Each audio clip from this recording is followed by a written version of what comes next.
Hey guys, Unbelievable quick question. historical Have you ever had a truths, from situation where world someone wars tells to you a fact and legendary you're like, conquerors no and way icy that discoveries. happened, but they're all, no, it actually did, and you're all, no, really, stop lying to me. And the situation escalates really quickly to the point that you begin to question that relationship with the person who told you, and now you're minus one person in your life thanks to your own stubbornness? No? Well, get ready anyway, because here's some history facts that sound fake but actually aren't. Times were tough during the First World War and all hands were on deck for military equipment. For example, take a look at this German passenger cruise liner. Seems innocent enough, maybe take the family for a nice vacay, but wait, slap a few huge guns on it and you've got yourself a formidable fortress of war, and that's exactly what happened to the SS Cap Trafalgar in 1914.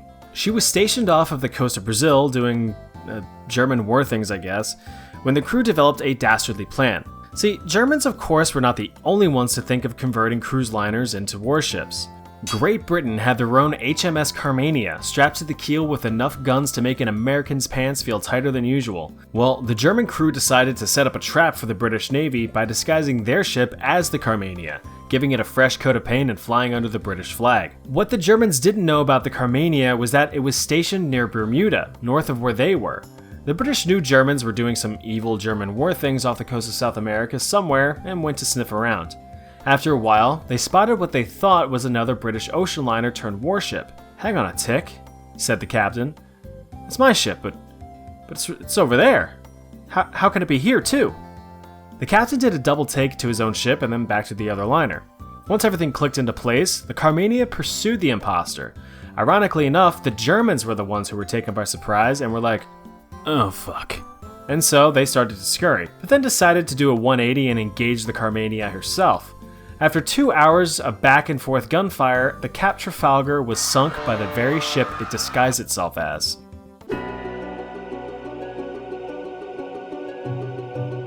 As I'm sure you know, World War II ended with the bombings of Japanese cities Nagasaki and Hiroshima using one of history's most devastating weapons, the atomic bomb. Even though Japan was one of the Axis powers and thus an aggressor during the war, the events were still truly tragic, as the vast majority of over 100,000 lives lost were innocent civilians, men, women, and children. Single bombs were able to level entire cities in seconds using unprecedented power. So, you'd be pretty unlucky if you were smack dab in the middle of both of those bombings. And that's exactly what happened to Tsutomu Yamaguchi.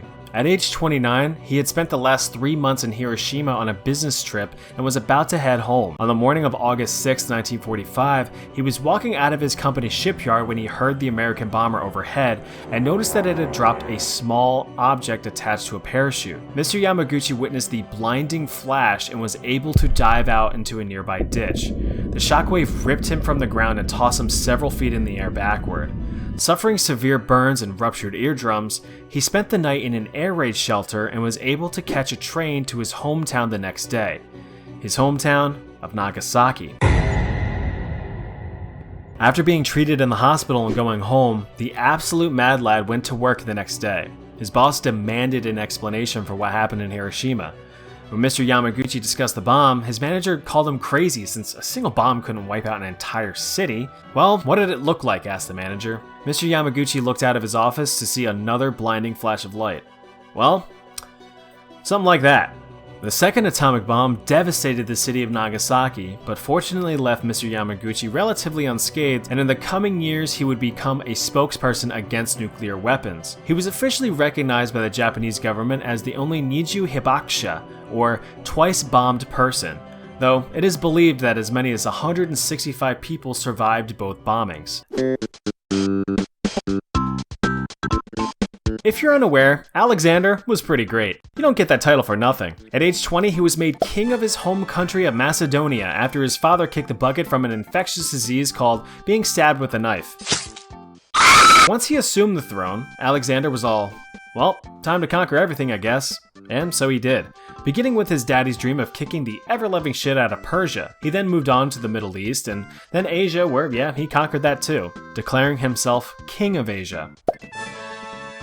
This started to go to his head a little bit because he started to develop a god complex. He named many newly found cities after himself and even stamped his own face on the money. He thought of himself as a divine being because of all of his triumphs.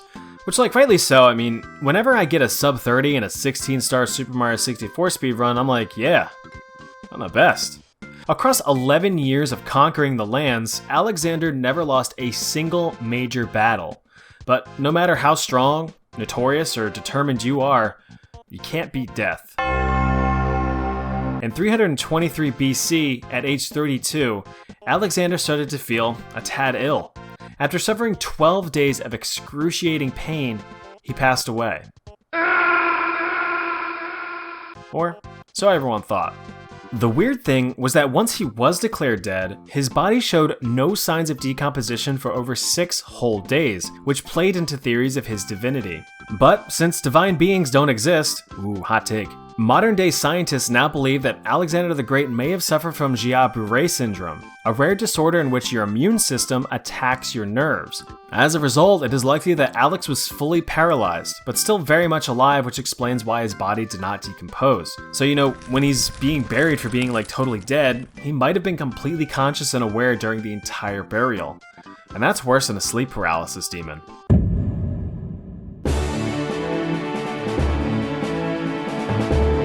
The continent of Africa was an absolute free-for-all in the 1800s.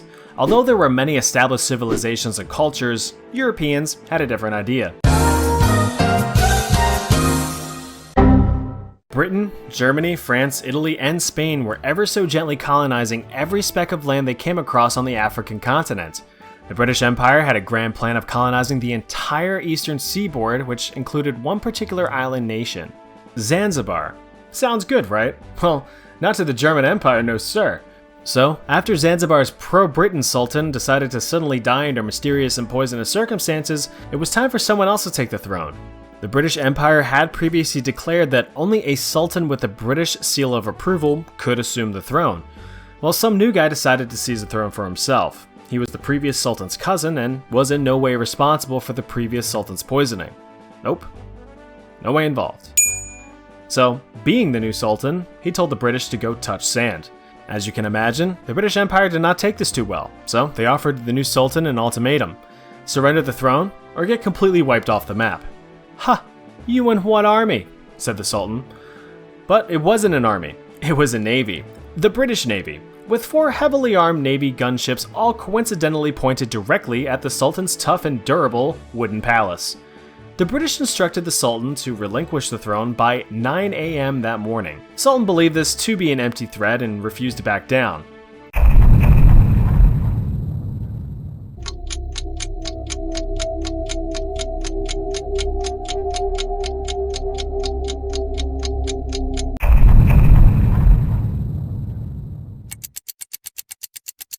I told you guys, Britain was never going to.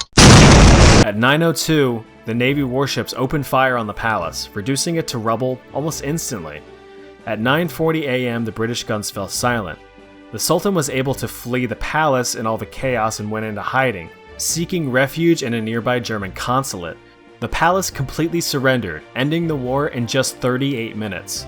By the end, 500 palace defenders perished, with only 1 British sailor being injured. The British assigned a new sultan that afternoon and all was well. Well, as well as it could be. Now, before I introduce our last fact, I'm gonna ask you to promise me to be a little bit more mature, okay? Alright. Come on, guys. I said be mature. You'd figure finding everything on our own planet would occur first before the exploration of our heavens, but that's not the case. Which I suppose makes sense since Uranus is bigger than Antarctica. Truth is, the celestial bodies above have been known for millennia. Obviously, the sun and the moon are hard to miss, but our ancestors were aware of our neighboring planets of Mercury, Venus, Mars, Jupiter, and even Saturn as far back as the 2nd millennium BC. It would be a few thousand years before the 7th planet, Uranus, was formally discovered in 1781. So, while dumb nerds were exploring the skies, huge dorks were still exploring our own planet, filling in the blank edges of the map. Take a look at this map. This was drawn in 1570, depicting the theorized land of Antarctica, back then referred to as Terra Australis, literally meaning southern land in Latin. Notice how Australia hasn't even been formally discovered yet, and how South America be lacking. Over the coming centuries, these land masses would be more accurately surveyed and marked. Along the southern tip of Chile, things got Chile. Sailors in the area noted extra strong winds and dense ice fields which deterred further exploration. Since the borders of South America were now fully discovered, there wasn't much reason to continue into treacherous waters anyway. Well, not until 1820, where an expedition from the Russian Empire traveled beyond the wintry waves. Larger and larger ice shelves had been previously discovered, but of course, a man with a silly name would discover mainland Antarctica, just 3 days before the British sighted the frozen continent on an expedition of their own. Sucks to suck. Well, there you go. What'd you think? Glad to hear. If you would like to hear more history facts, check this video out. If you don't, alright, I won't stop you.